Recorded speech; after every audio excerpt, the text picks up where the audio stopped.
I really usually don't feel for other teams in the NBA because as a Chicago Bull fans, we got our own shit that we got to worry about.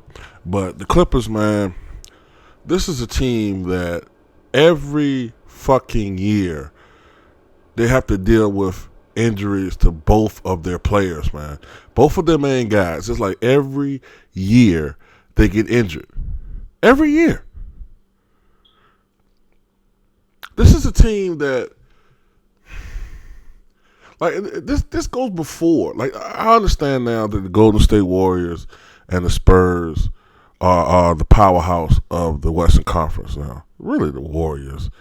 The Spurs have a shot, but I get that. The Clippers they're not really realistically probably going to get past the semifinals now.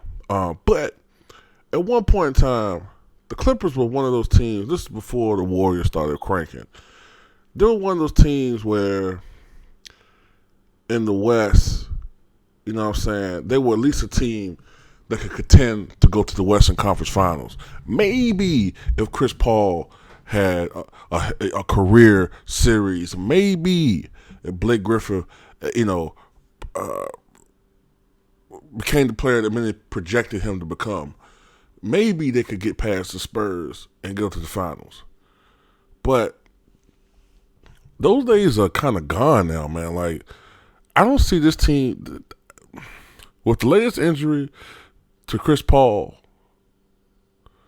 with his finger. I think they thought it was broken, but it's not. But it's a lot of ligament damage. He's gonna be out 6 to 8 weeks.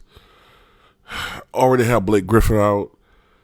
It's just more the same with this franchise, man. Like they can never build on anything. They always have, and then the thing that really fucked up, these injuries seem to happen at the very absolute worst time. Last year in the postseason, you know what I'm saying? And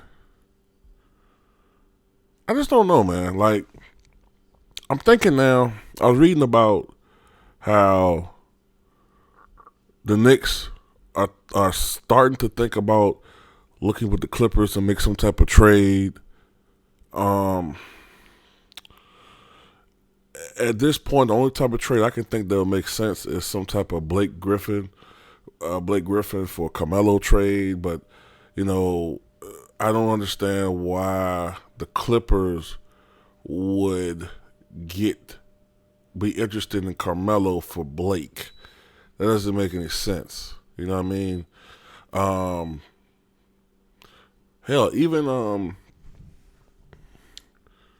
Chris Paul, I believe, is a little bit younger than Carmelo, I think. So I don't know about that type of trade, but I do know that Blake Griffin is Blake Griffin. He's not old, but he's not getting any younger, and he seems like the type of player that's going to be injury prone. He's the type of guy where if he plays 60 to 70 games in a season, that's Kyle Ripken like.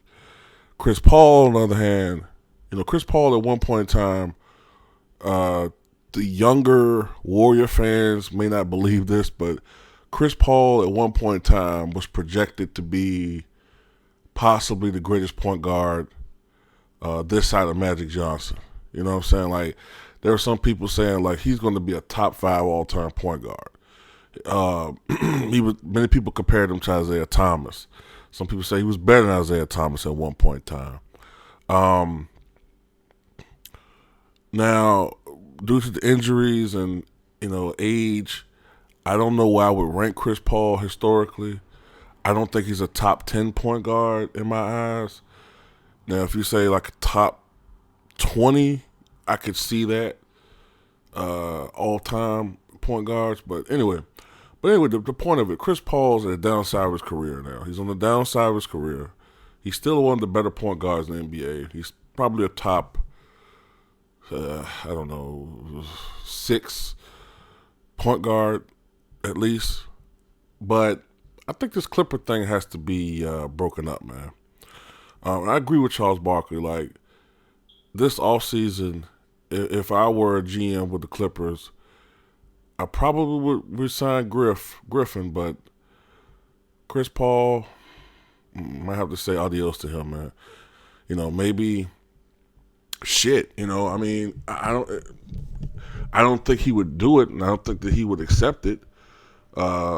But do you guys think there's any possibility that a guy like Chris Paul could accept a reduced role with the Cavaliers?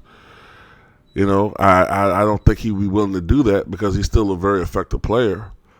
Um,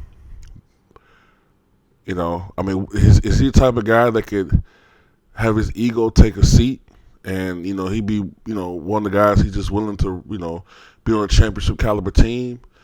Is he a team player or is he more of a stat guy? So I don't know. Tell me what you guys think, though, about these different possibilities because I think the trade deadline is going to be very interesting this year. Very interesting.